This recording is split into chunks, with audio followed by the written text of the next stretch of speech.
Estamos de volta com mais notícias aqui na RVC. Vamos falar agora de eleições 2018. Recebo aqui na bancada o professor Jofre Neto, que é cientista político. Tudo bem, professor? Bem-vindo. Muito obrigado. Prazer é meu estar aqui. Bom, nós temos a pesquisa Datafolha divulgada no último domingo, né, que já começa a mostrar mais ou menos o que poderá vir pela frente. Está muito longe ainda, mas uma campanha que eu acredito que já começou. E nós temos dois cenários. Apesar de várias situações que o Datafolha colocou, dois cenários. Um cenário com o Lula, candidato à presidência, e o outro sem o Lula. Perfeito. O que dá para falar nesse momento sobre essa pesquisa? Quando o Lula aparece, ele aparece relativamente bem, mantendo ali a casa dos 30%.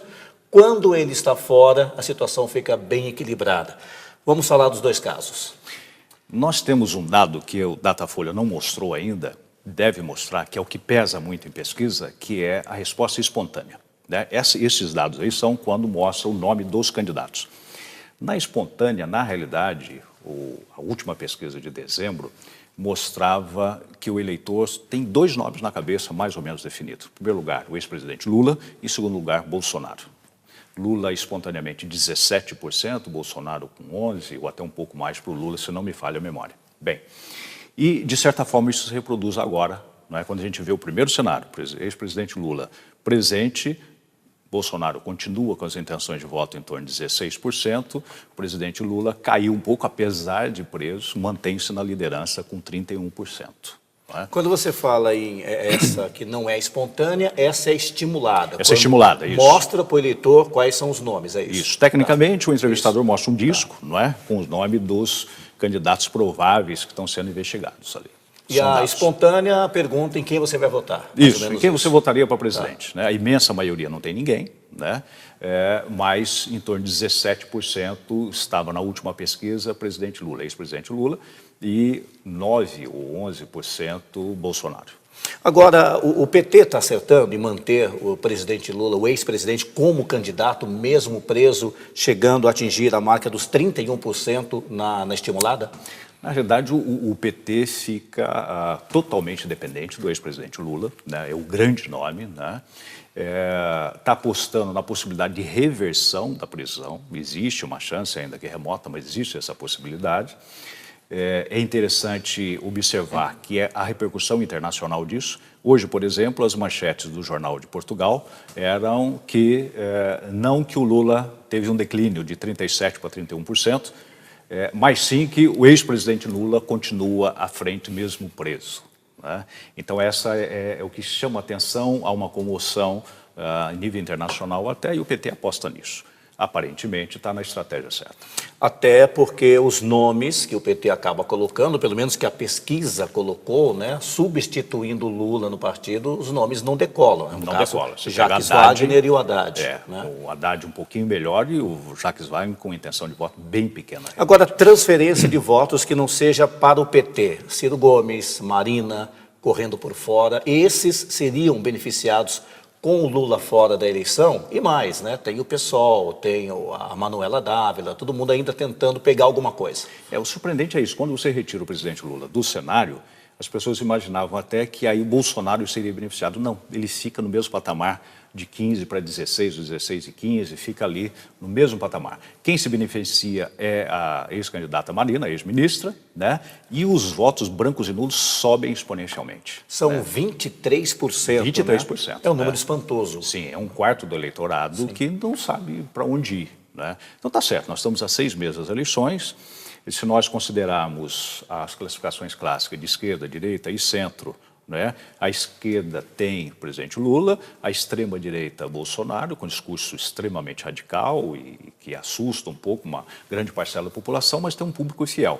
E no centro, completamente embolado, inclusive com a novidade de Joaquim Barbosa. Geraldo Alckmin e Joaquim Barbosa. Praticamente estão empatados, né, nessa primeira pesquisa. E, evidentemente, quando a gente fala de pesquisa agora, tem muita coisa pela frente. Quando começar a campanha eleitoral na televisão, o quadro acaba mudando. Mas a campanha é muito curta, hein? É muito 45 curta. dias só. Mas no caso do Joaquim Barbosa, é a grande novidade em aparecer ali com 8%, 9%? Grande novidade que demonstra que o recall, né, a lembrança da atuação dele à frente do processo do mensalão ainda está persistindo na população. o nome dele foi recém-inserido e subitamente ele está junto com Alckmin e à frente do Ciro, que está fazendo uma campanha intensa ainda aqui, correndo por fora, praticamente sem cobertura da mídia, da grande mídia, só nas redes sociais, mas está trabalhando muito. E, no entanto, o Joaquim Barbosa já aparece à frente dele, ligeiramente à frente. E entre os principais nomes, é o único que não tem uma ligação forte política, né? Não foi nunca candidato a nenhum cargo, né? Exerceu apenas a questão jurídica. Para usar um termo preferido aí dos analistas, um outsider, né? Alguém que está de fora, que está chegando agora, não é, com a rejeição pequena e assim por diante. Só aproveitando então a presença aqui do professor Jofre Neto, que é cientista político, no estado de São Paulo, o Datafolha também fez a pesquisa, que também foi estimulada, né, para o governo. O João Dória, que é o atual prefeito de São Paulo, quer dizer, afastado, né, acabou deixando para ser candidato ao governo, João Dória e o Paulo Scaff, que já vem aí tentando já algumas vezes o governo. Um com 29 e outro com 20, os dois ali na frente. Sim. Mais atrás, Márcio França, que assumiu agora o governo do estado de São Paulo, depois Luiz Marinho, que é o candidato do PT, ex-prefeito de São Bernardo. Pelo que a gente vê aqui, parece que Dória e Scaff largam bem na frente, é isso? Largam bem na frente, mas há uma nota surpreendente em relação ao Dória, que é a taxa de rejeição altíssima na capital e que começa a se espraiar pelo estado. Né? É um candidato midiático que vendeu a imagem que era só um gestor, que não era político, e de repente trai todas as coligações, os acordos, os compromissos que tinha tido e sai do governo municipal, não obstante tenha dado sua palavra penhorada que continuaria, que o interesse dele era governar São Paulo, que não era carreira política, né? Mas isso a gente já viu em outras oportunidades também. E parece que a população agora está escaldada, né? Ela rejeitou isso quando o Serra fez, acabou elegendo o Serra governador, mas agora não, agora a reação está muito forte, né? O Paulo Scaff com 20% está dentro do que se imaginava? Tá, porque ele tem o recall da última eleição, né? Várias candidaturas, além disso toda a estrutura do Sistema S, né? Agora, eu acho a grande novidade aí Márcio França. Márcio França, politicamente, não existia para a população até a semana passada. Ele tomou posse no dia 6 de abril. Né? Ele foi deputado em várias oportunidades, vice-governador do Geraldo Alckmin e agora assumiu o governo de São Paulo. Isso, ele foi prefeito vitorioso em São Vicente, né? Reeleito com 93% dos votos, que é uma coisa impressionante, mas para o grande público do Estado é desconhecido. Agora, de repente, ele nem bem estreia, já surge com 8% de intenção de voto. E apenas 9% do eleitorado o conhece. Então, a relação dele a proporção para o eleitorado que o conhece é muito boa. E como fazer ele aparecer agora? Porque falta pouco tempo, né?